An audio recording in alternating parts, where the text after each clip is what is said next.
চতুর্দিক দিয়ে চড়ে গেল। কেউ যদি মুহাম্মদের কল্যাণে যেতে পারে 100 উট দেওয়া হবে। যুবকরা তো মাথা নষ্ট, 100 উট যদি পেয়ে যায় তাহলে আমি অনেক বড় লোক হয়ে যাব।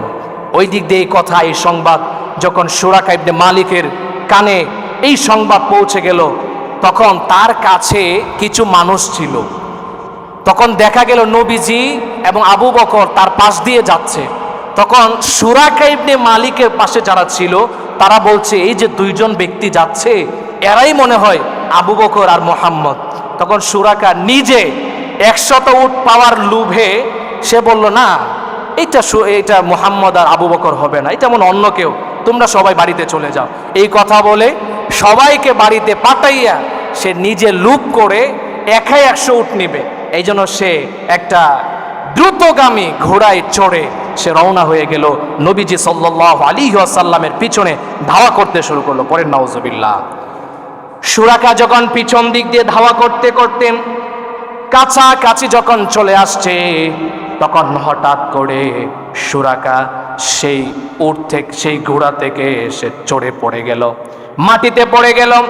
আবার সে উঠল, ঘোড়া নিয়ে দৌড়াতে শুরু হলো। দৌড়াতে দৌড়াতে যখন আরো কাছাকাছি নবীজির কোরআনের তেলাওয়াত শোনা যাচ্ছে, কাছাকাছি যখন চলে আসছে, নবীজিকে আবু বকর বললেন, ইয়া রাসূলুল্লাহ, ইয়া হাবিবাল্লাহ, এই তো পিছনে কে যেন ধাওয়া করে, সুরাকা আমাদের পিছনে চলে আসছে, নবী আমাদেরকে ধরে ফেলবে। তখন সুরাকা হঠাৎ করে তার ঘোড়া সহ মাটির নিচে দেবে যায়। এই যে সুরাকা হঠাৎ করে যখন নবীজির তেলাওয়াত তার কানে শুনতে পেল, তখন সুরাকার সেই উট প্রায় হাঁটু বরাবর মাটির নিচে দেবে যায়। এবার সুরাকা কোনোভাবেই তার সেই ঘোড়াকে উঠাতে পারে না। সর্বশেষ তাকে পিটাতে পিটাতে কোনোভাবে অনেক কষ্ট করে ঘোড়াটা উঠেছে। আবার সে উঠেছে, নবীজির পিছনে ধাওয়া করতে শুরু করলো। তারপরে কিছুক্ষণ পরে দেখতে পেল যে ঘোড়ার পায়ে থেকে এমন একটা বালি উত্তোলন হলো, যেই বালি এমন একটা ভয়ঙ্কর রূপ ধারণ করেছে, সুরাকা ভয় পেয়ে গেল। বলেন সুবহানাল্লাহ।